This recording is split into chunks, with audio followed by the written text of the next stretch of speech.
Sejak kapan kebenaran itu ditentukan oleh kampus dan bukan oleh sebuah argumen?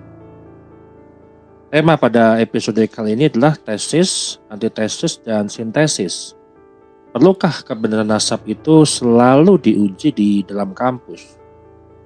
Nah, sejak awal polemik nasab ini muncul, satu label yang terus berulang-ulang dan dilakukan dan diucapkan ke publik, yaitu tentang tesis Keimat adalah tesis dari Google. Dari awal polemik sampai terakhir hari ini masih mendengar sebutan tesis Keimat adalah tesis dari Google.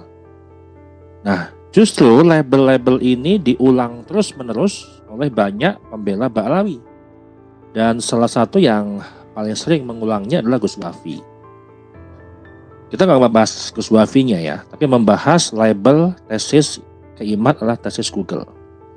Nah, tapi kalau kita bicara hal itu, yang hari ini kita mau bahas bukan terkait tentang siapa yang menyampaikan narasi itu, tapi kita sedang membahas cara berpikir yang sedang dipaksakan ke publik. Karena ketika seseorang tidak membantah isi, lalu menyerang sumber, ya, itu bukan akademik, tapi itu adalah retorika pengalihan.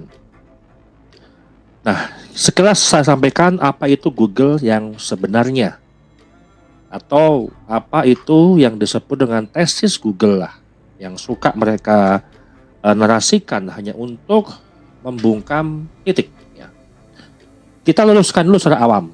Ya, saya posisikan untuk orang awam terlebih dahulu ya. Google itu bukan sumber kebenaran. Digarisbawahi, Google itu bukan sumber kebenaran. Google adalah alat pencari.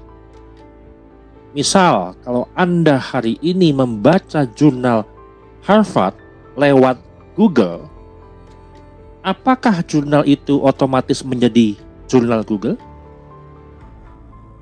Ada lagi, kalau seorang dosen itu mendownload atau mengunduh manuskrip Belanda abad 18 melalui Google sebagai alat pencari, apakah manuskrip itu berubah jadi hoax? Apakah manuskrip itu berubah menjadi manuskrip yang palsu?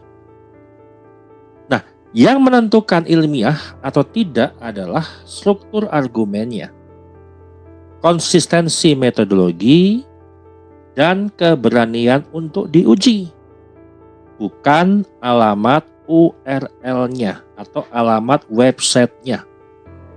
Sehingga siapapun hari ini pembela Ba'alawi yang bermati-matian membela nasabnya Ba'alawi yang menyebut tesis Google adalah orang yang cara malas untuk tidak mau membantah isi.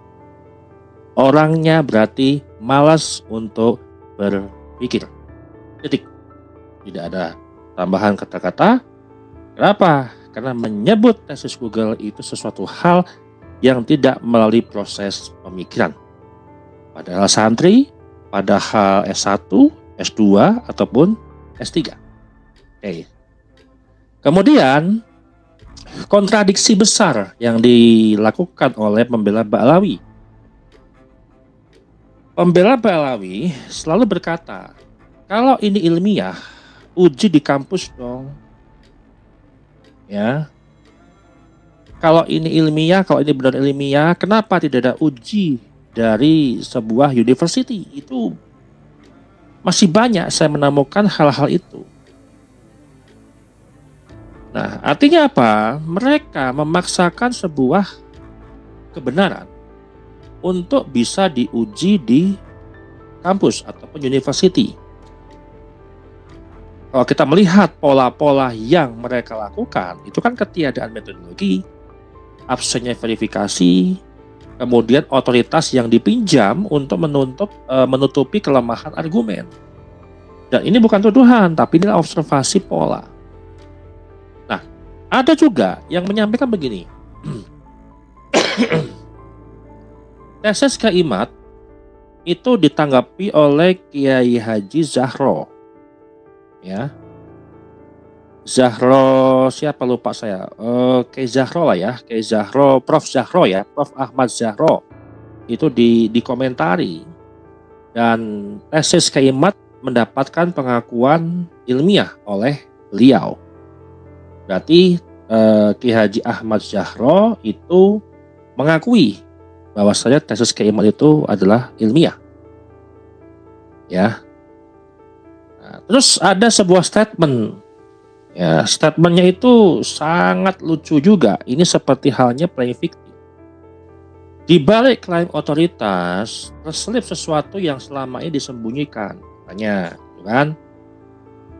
Narasi ini ingin memaksa publik percaya bahwa ujian personal itu bisa menggantikan uji akademik. Ini kata pembela Ba'alawi yang sedang mengkritik Prof. Ahmad Zahro yang mengakui secara akademik tesis Keimat. Itu ceritanya gitu ya.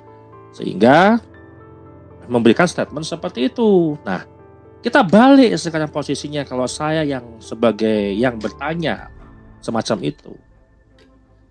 Mereka selalu menjawab dengan nasab itu sudah diakui oleh ulama besar. Pertanyaan balik untuk mereka sangat sederhana.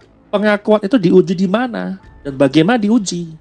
Apakah dengan silsilah diverifikasi silang atau dengan data genetik yang bisa diuji atau dengan dokumen yang ditelusuri secara metodologis?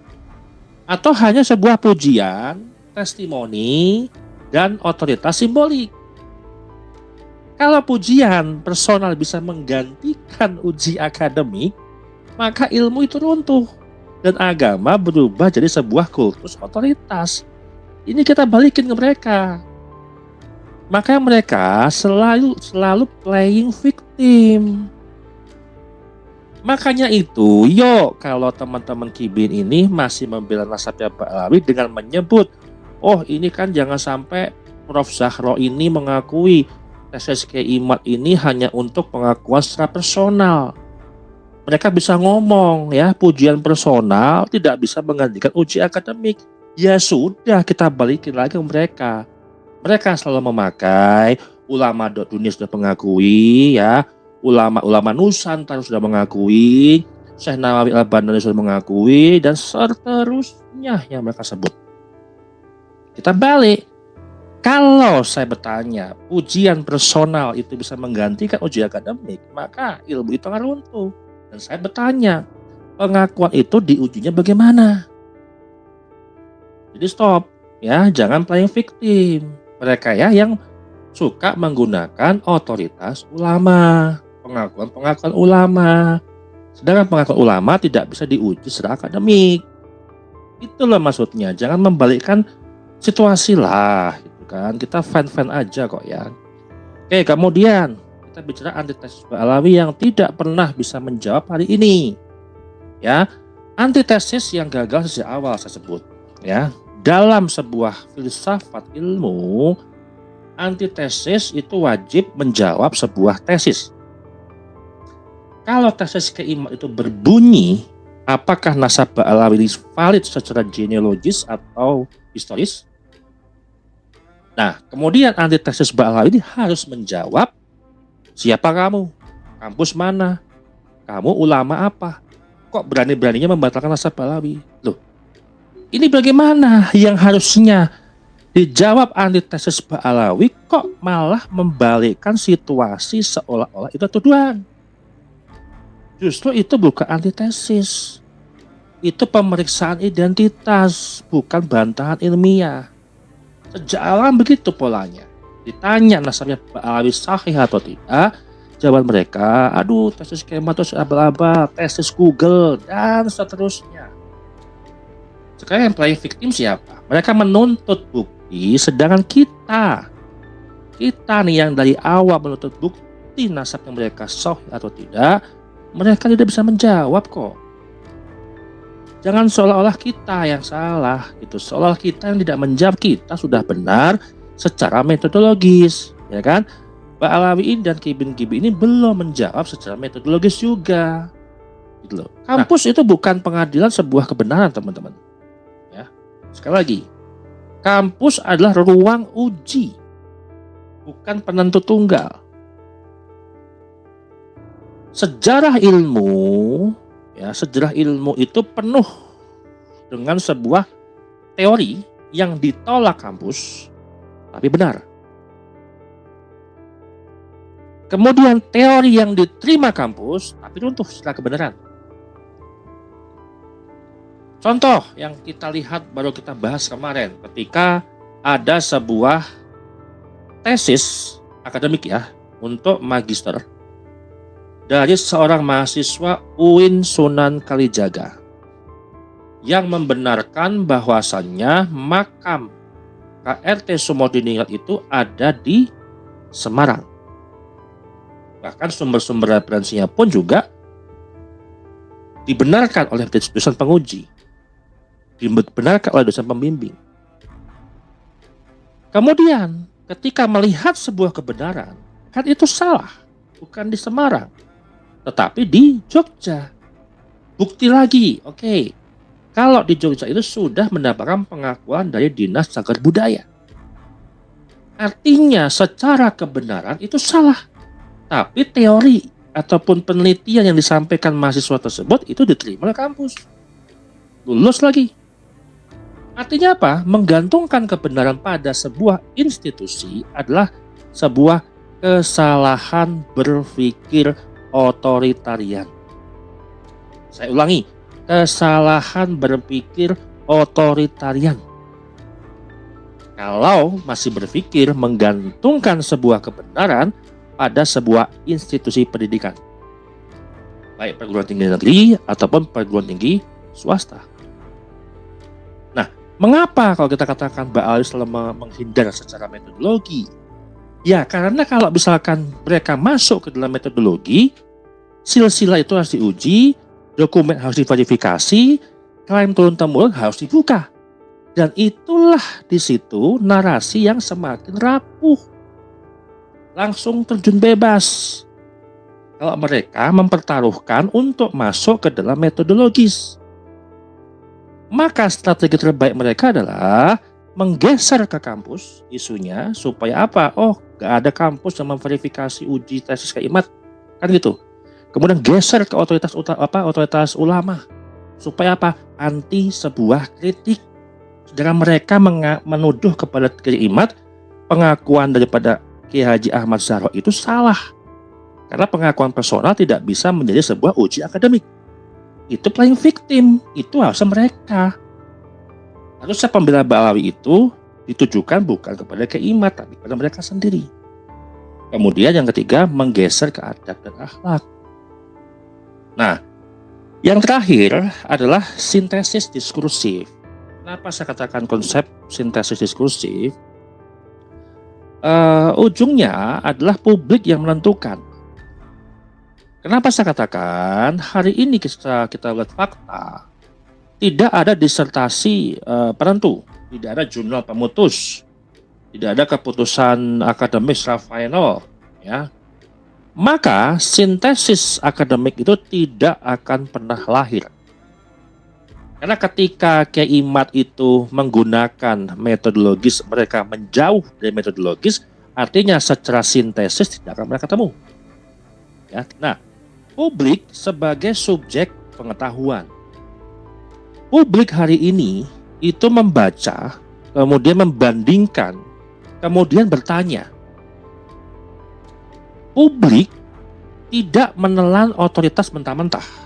Dan ketika Ba'alawi menghindar dari metodologi, menolak diskusi terbuka, berlindung di balik simbol, kepercayaan publik itu otomatis bergeser. Oke. Kemudian pertanyaan berikutnya, mengapa Kiai Imad justru diterima di publik? Karena beliau itu bukan dikenal karena figurnya, bukan karena kampusnya di mana, tapi karena tesis Kiai Imad ini mau diuji, mau dikritik, mau dibantah. Itu otoritas yang rasional, bukan simbolik. Jadi tesis Kiai Imad hari ini bukan lagi milik Kiai Imad, Tapi tesis ini telah menjadi diskursus publik, berarti menjadi milik seluruh umat yang memahami diskursus publik. Dan diskursus publik tidak menunggu izin, tidak menunggu konfirmasi, tidak tunduk kepada simbol, tidak takut terhadap sebuah otoritas. Dan kalau kebenaran harus menunggu kampus untuk yang menguji, maka publik juga harus menunggu selamanya. Tapi sejarah menunjukkan kebenaran selalu lahir dari kebenaran yang mau diuji, bukan dari perlindungan otoritas. Dan hari ini yang diuji bukan hanya nasab, tapi cara kita memahami kebenaran itu sendiri. Demikian dari saya. Terima kasih.